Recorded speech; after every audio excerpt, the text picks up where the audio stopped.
کہ جہاں پہ بغض علی ہو وہاں پہ عقل ایگزسٹ ہی نہیں کرتی۔ آج میں آپ کو ایک بات سناؤں گا جو شاید آپ نے پہلے کبھی نہ سنی ہو۔ ایک نہایت ہی عجیب اور دلچسپ واقعہ ہے۔ یکم رمضان 654 ہجری جمعے کی رات کو مسجد نبوی میں آگ لگ گئی۔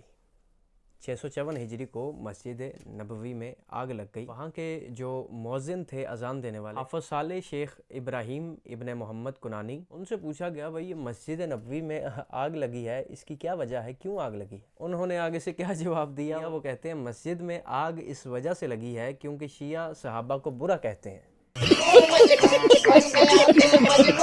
کیونکہ شیعہ صحابہ کو برا کہتے ہیں۔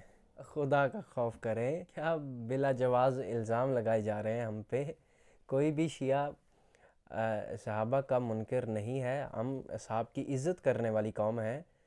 یہ کیا آگ کا اور شیعہ کا کیا جوڑ ہے؟ ہماری جانیں بھی نثار صحابہ کرام پر۔ لیکن ایک بات بالکل ٹھیک کہی تھی جس نے بھی کہی تھی کہ جہاں پہ بغض علی ہو وہاں پہ عقل ایگزسٹ ہی نہیں کرتی۔ یا علی امیر المومنین۔